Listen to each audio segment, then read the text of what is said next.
All right. Good afternoon, all. We're lucky again enough to have Ms. Kerri White, Senior VP, Corporate Partnerships with the South Carolina Stingrays. Kerri, as always, a pleasure. If you want to kind of kick it off, kind of your background and what you're doing with the Stingrays. Yeah, well, thank you so much for having me. It's always nice to join and just kind of have some dialogue. In the sports industry and everything. I love doing this. I'm originally from the Boston area, about 30 miles south, little town called West Bridgewater. I sort of migrated out to Arizona State University to get my broadcasting degree out there, and then landed in the Midwest to start my sports career working for the Toledo Mud Hens in minor league baseball. Did a quick stint with the Detroit Tigers, and then ended up moving back to Arizona and got a job with the Arizona Diamondbacks, where I was there for about 16 and a half years working in corporate partnerships. And then I made the decision around 2020, as a lot of people were kind of looking at life back then during the COVID years, of moving closer to family in Boston. So I moved to Charleston, South Carolina. And then a happy surprise ended up with the South Carolina Stingrays working in minor league hockey. And that's where I've been for the last 3 years, Oh, wow. almost 3 years, Yeah. since May of 2023. So it's been wonderful. Excellent. Can you tell us what a typical day looks like working in the East Coast League? There's no typical day. It really depends on if it's off season or during season. So right now we're in off season until the middle of October when our season starts. Right now, it's kind of fast and furious right now because being in corporate partnerships, you're trying to tie up um, the last deals you can tie up. We still have a runway to put something together, but we're trying to tie up any renewals we have because there's always stragglers. You're trying to do it early, but it never Yeah. happens. A lot of people down here think about college football, Yep. so we're trying to kind of pull them away and think about hockey. So we're trying to do that. I just did a walkthrough in our facility to look at signage, so Mm. producing signage right now for our sponsors. Still trying to figure out, some different promotions for the season that we can tie companies to. Yep. And just kind of really tying everything all together. There's a lot to do in this next month before we start. So that's kind of the typical day. I kind of have a game plan going into each day that I Yeah. kind of create the day before. You kind of have to, and then you Yep. have to plan for anything that pops up. Because something always pops up, but you're usually doing 20 different things in a given day. Yeah. It's just the nature of what we do in corporate partnerships and in this time of year. So, but it's good because these days go by really fast. Yep. You feel like you don't get much done, but you're really trying to chip away at everything and make sure we're ready to go. Someone asked me today if I was ready for the season, and I was like, no, I'm not ready for the season. I never say I'm ready Yeah. until October 18th when our home opener is, and that's when you have to be ready. But up until then, you're still getting ready no matter what. This is great. Again, this segues into the next question, but what are some of the challenges working in the industry? But you hit the nail on the head that it's not textbook. And I tell folks all the time, like you can read all the books in the world, but how important it is to pivot. Case in point, with the pandemic Mm-hmm. and just stuff like that. But what are some other challenges of working in the pro sports industry? Yeah, I mean, just to go back to the pandemic for a split second, during the pandemic, when I was in baseball, we had to renegotiate all of our contracts because Wow. we had a shortened season. Yeah. Yeah. So that was really pivoting and coming up with a game plan. Yep. There's always something that pops up. Sometimes you get a surprise where a partner is having challenges with their industry and they're not able to come back. So you try to project things as much as you can and have open communication and have good relationships. But sometimes you get these surprises where they end up not renewing, and that impacts things in a lot of different ways based on what they had for assets or the budget that they were going to put towards and what you're counting on for revenue and everything. So, yeah, you really have Yeah. to, provide solutions, think very strategically because a lot of things do come up. The challenges in the industry right now, I think, kind of looking at the whole economic landscape, Yep. and just seeing if that's going to impact some of the companies that we work with. For some it does, for some it doesn't. So really kind of knowing their business and anticipating what that could look like. We go through projections of our revenue before our season ends, coming into like this coming season, when we're going into renewals. So I think we're usually pretty on target, but there's always a few surprises. So, and we've had some of those lately. Yeah, yeah. We didn't anticipate someone's getting hit harder than you would think in this landscape right now. So, and then there's some good surprises on the same in the same way where you get some that end up becoming a corporate partner that you're kind of hunting down and discovering, and now they're a new corporate partner and we have Yep. new promotions, and so that's kind of the cycle of everything. How do you adapt when you have, like you said, uncertainty of the economic landscape? How do you kind of, I know there's no way to prepare, but what are some Mhm. key things that you guys do to try to adapt on that? Gosh, I would say number one is multi-year contracts. Yep.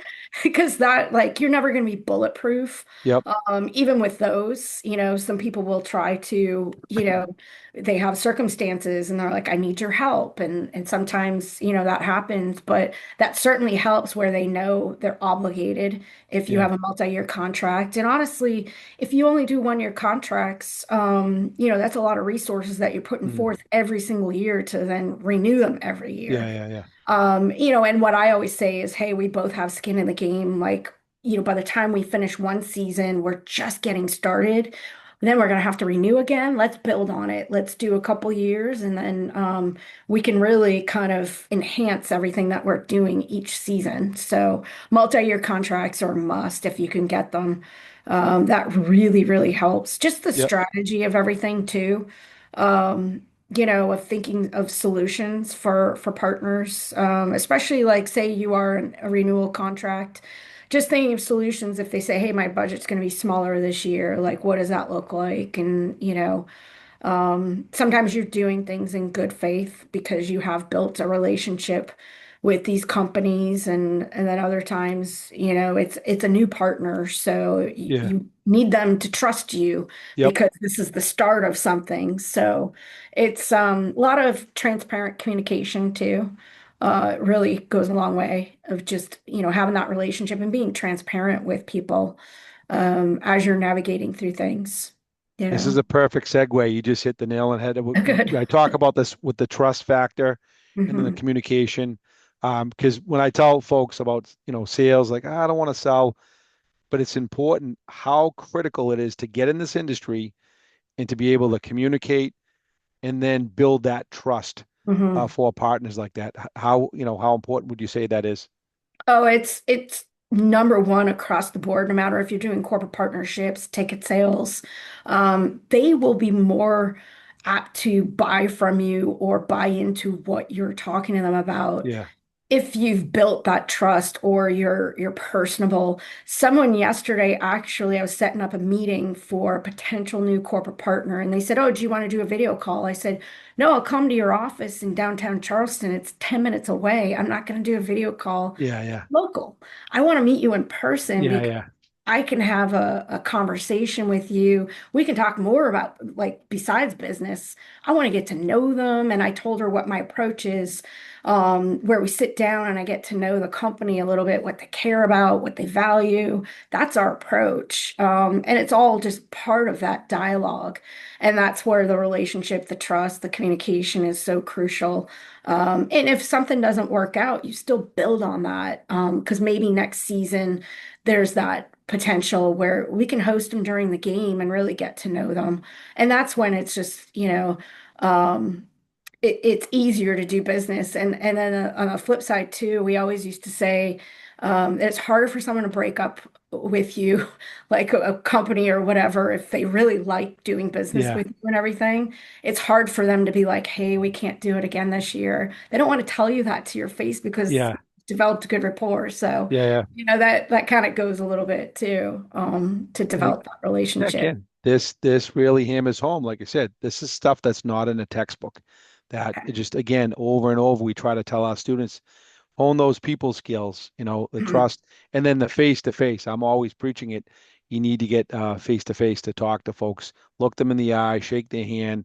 And we always say handwritten thank you notes go a Yes. long way too. So, 100% yep, handwritten thank you notes. Yeah, I always bring them. We always try to bring gifts. yep, We have different items in our office, like these cool journals with our logo on it. Or I did these crazy socks, which are really cool. I'll have to send you a pair. They've got Stingrays logos all over it, and people love it because everyone loves to have a sock game. yeah, yeah, yeah, So I always bring gifts, and that's a good conversation. Sometimes they give them to employees, but it's always nice, a yep, little icebreaker. Or do your research too, like kind of, look at their LinkedIn profile or yeah, other yeah, articles, know their business ahead of yeah, time. yeah, That can help spark a conversation. But if you know some different things like where they went to school or where they're mm, from originally, yep, that helps the icebreaker. Like sometimes I find there's some commonalities, like, oh, so and so, yeah, and yeah. it's just it helps with the conversation initially, and then you can kind of keep it going. And the sports industry, you would agree, it's a small world. So I always tell Mhm. folks, don't burn a bridge because Oh, someone's never. connected to someone, whether Yeah. you're working in baseball, hockey, Mhm. whatever sport you're working in, how important that is. Oh, I was just talking to somebody about that a couple of weeks ago, actually. I think someone that was transitioning to a new position, and I Mm, said, "Oh, just leave on a good note. Finish up. yep. When you say you're going to finish up, leave on a good note. Like, tie up the loose ends and everything. Never burn the bridge because if you're looking for another job, it doesn't matter if you know them closely or not. Yeah. They may contact you and say, "Hey, so and so sent Yeah. me a Yeah. resume for a position." I know you don't know them, but you worked with them or what have you, what's your take on that? And you can kind of give some information without giving Yep. information, but yeah, people talk. Yeah. So you Absolutely. you definitely don't want to burn bridges, and you never know when it comes back again. Quick story. So when I worked in minor league baseball, really good friend of mine that I still keep in touch to this day is now they have a sister hockey team, which is in our league. Mm, He's the one that helped me get the connection to get this job years later. I mean, we're really good friends, and he said, "Why don't I make a connection for you?" Never thinking that this was yeah. going to lead to a job opportunity. And lo and behold, 3 years later, I'm here because he made the connection for Wow. me. But I worked with him a long time ago, Oh, but we were wow. friends, and Yeah. he's Yeah. just a really good close friend of mine and very trusted in the industry too. Yep. So it comes back around Yeah. Yeah. sometimes, where sometimes you do have to rely on your network, to help you out if you are looking for a new position. Yep. You touched upon promotions, and the student asks, what are some good promotions that you've had in the past, and what are some promotions that didn't work out so well? Oh, I would say my favorite one, which is still running to this day with the Arizona Diamondbacks. Yeah. It's the longest running program, loyalty program that Kroger has within their companies. Yep. It's in Arizona, it's Fry's Food Stores, which is their grocery store there. There's a Fry's D-Backs Rewards program that we started a long time ago, very started small and then built it into this huge program, basically where you get rewarded for shopping certain Mm, products in Fry's food stores that are also yeah. partners Yeah. with D-Backs. And then you can cash in those points for prizes and things Yep. like that, experiences. Very proud of that program because it was just so mutually beneficial, for both parties. And it's just the fans loved it because they got something just for doing something that they already have to do, and that's shopping for groceries. But Yep. it shifted behavior of what products they shopped for.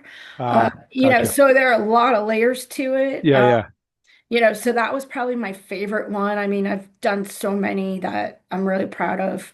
And then just trying to scale them down here to this level, if it's something that we could execute. We did these player trading cards this past Mm, season here as part of a community program where our players can sign them and pass them out to kids when they go to events yeah. Yeah. because they didn't have anything to pass out. Yeah. Yeah. Kids were asking them to sign their t-shirts and stuff like that. So we created them in-house. So that was kind of cool. Probably one of the worst. It could Gee, be any sport, not just there, just any sport that you work with. yeah.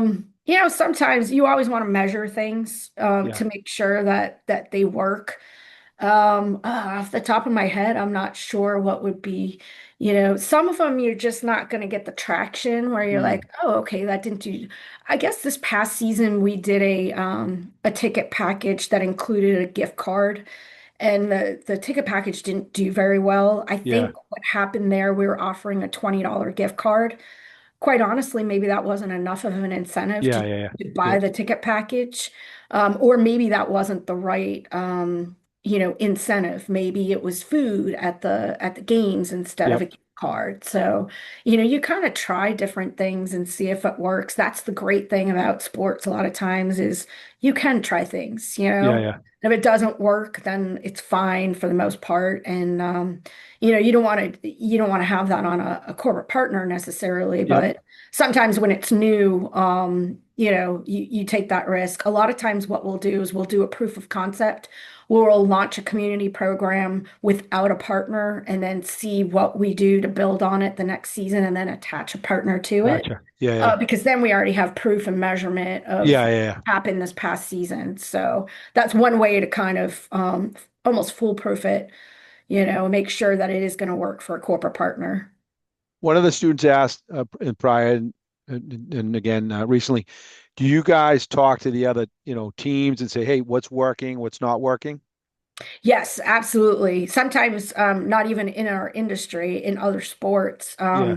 Our team just had a phone call with an NHL team because they Mm. wanted to learn from them.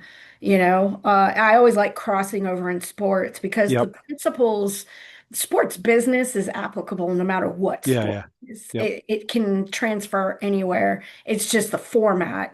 Baseball obviously has different signage than Yep. hockey, different landscape. But yeah, we absolutely talk to those. And if you're new coming into a team or a league like I was a couple seasons ago, never worked in minor league hockey, I'm just trying to get to know some of the other teams. We have summer league meetings, so that helps a lot to have breakout sessions and get to know people.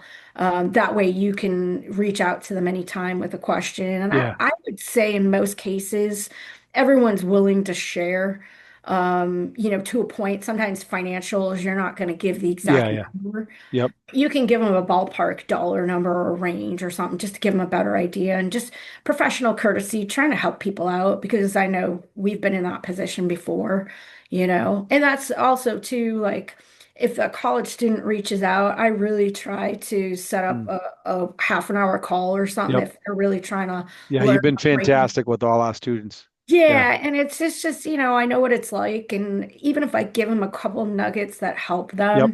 them, just to energize them and keep them on the path of hunting for that position or something, then it's worth it. Sometimes they don't know what they don't know. So maybe whatever conversation we have can help them. Yep.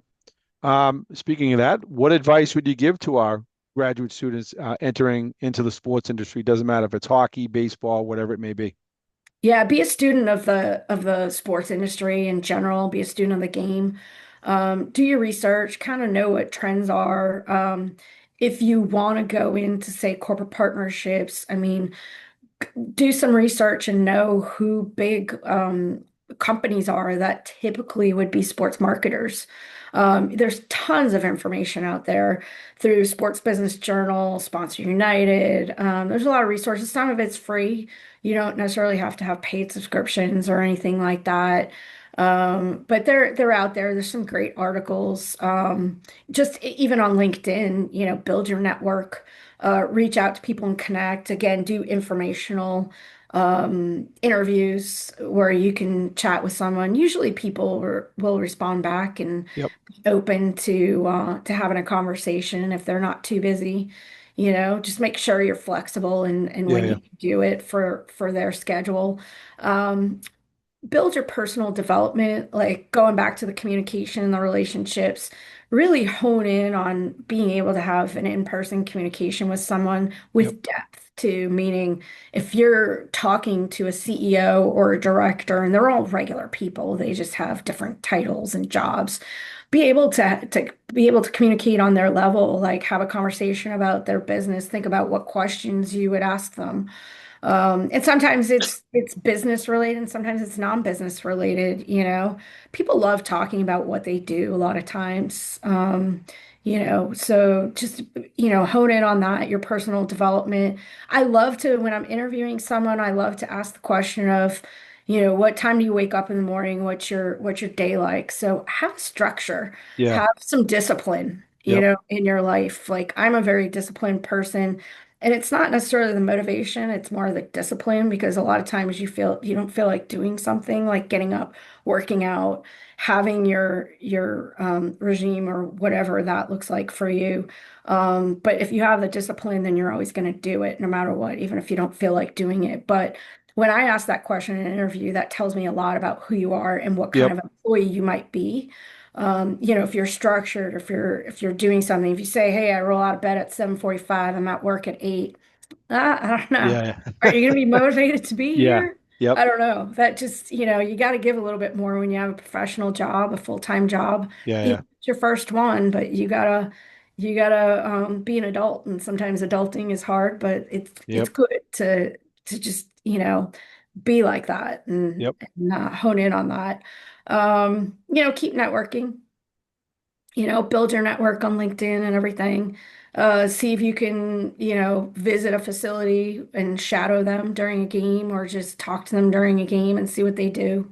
I've had people do that before. Check out the game atmosphere is completely different than the office atmosphere. Yeah. So just kind of getting that experience just to help themselves prepare. But really, it goes back to the communication. Sometimes you get on these interviews and people can't have a conversation with you. You ask them a question and they might give you a one-word answer. I mean, just, have that conversation. Be Yeah. curious. Yep. Curious is probably one of the number one things too, is, be curious about people, about companies, about things, about sports, everything, you know. There's a lot to learn and absorb. Absolutely. Last one, my favorite. Tell us, plug away your organization. I have a nice my favorite T-shirt. I got it off the website, the South Carolina Stingrays. I wear it all the time. Love it. Tell us more about your product, the organization, and also add in there, you guys have a position open up. And speaking of which, merchandise. We do, yeah. So South Carolina Stingrays, if people don't know about the team, we're in the East Coast Hockey League. That is just such a growth league. It's pretty nice to see we keep adding teams for expansion, and it's a very healthy league in that all of the teams that are in that league have great success with revenue and growth. It's a great place to start a sports career. We're doing some really fun things here with the fan experience, the game experience. We just worked with this fabricator in Michigan. These are some of the fun things we get to do. We're building this huge goalie mask that we're going to have in the concourse, and fans can stand behind it and take photos and everything. Oh wow. I don't know how we're going to get it in the building yet or anything like that. I just got the dimensions. It's like 9 feet tall, Oh man. but it's for fan experience. So that's what we focus on, is continually growing the Yep. organization, our fan base, because down here in South Carolina, a lot of people are moving down here, and a lot of people are moving from the Northeast because, Mm. let's be honest, the weather's warmer. So, so we're getting them to experience the Yep. Stingrays. It's very competitive play. There's some scuffles during the game, which fans love. Um, it's good hockey too. We're a development league, so it's really good hockey to watch. And then we do a lot of fun promotions too. I was just working on this campfire mug for our Cancer Awareness Day. I'll have to send you a Hawaiian shirt that we did last year. Yeah. Because, if you wear a Stingrays t-shirt, you'd probably love the Hawaiian shirt that we Yeah. did. Yeah. Yep. It's got Stingrays logos on it and all that. It's a lot of fun. So those are the things we do. And then we do have a position open right now for our merchandise manager, which you do need to have some experience Okay. prior. Sports experience is preferred, but Yeah. specifically like Shopify and retail experience. We're kind of at tail end wrapping up that process with some candidates, but if someone, we still have it posted. Okay. So if Yeah. someone does have that experience and hasn't applied yet, they still could apply and we would take a look at it. But, again, it's a great opportunity to Mm. start your sports career. Teamwork Online has a lot of positions Yep. posted. This is a great league, and we're doing some good things down here in South Carolina. We had a good season on and off the ice Yeah. last year, so Yep. we're gonna build on that and keep moving forward, and hopefully be competitive when the season ends and get to the playoffs again, like we did this past year. So And you guys have my favorite president, who's a Boston guy, Robbie Concannon. Again, yes, all the connections, like I said, coming full circle with the Boston yeah. connections. I love Robbie, always has energy, but uh, it's got to be an amazing guy to work for as well. He's been wonderful, very supportive, and part of that growth vision, along with our team owner, which is nice because that's one of the Yeah. reasons why I wanted to join the team here a couple years ago. Our head coach is from the Boston area as well, Dave Warsowski. Yep. Yeah. So, Yeah. Great yeah, guy. Yeah. he is Another a great guy. Olympian BU guy, Yep. and yeah, so he's from there. So it's going to be fun to watch him take the helm this season. And Fantastic. Yeah. training camp starts beginning of October, so we're getting close. We've been announcing a lot of signings and things like that. So Another favorite guy of mine that's an alum is Trevor Gillis. yes. Trevor's he's awesome. Does he still do some stuff with you guys for alumni stuff or? We don't do a lot in alumni. People are spread out, but we do have a big alumni community that live Yeah. in the Charleston area. I see his bobblehead floating around in different offices where they've inherited the bobblehead, like, as Yeah. people Yeah. or what have you. I saw one recently, so yeah, we've got a bobblehead here of him. So I hear Awesome. his name every now and then too, Yeah. and No, he's God's fantastic. connected to everybody since Yep. he's been Nope. here for a long time. Yeah. Yeah. Exactly. Yeah. Well, Kerri, as always, a pleasure. If students had any questions, would you mind if they reached out and had some questions to you? Absolutely, yeah. They can reach out. My email address is kwhite@stingrayshockey.com.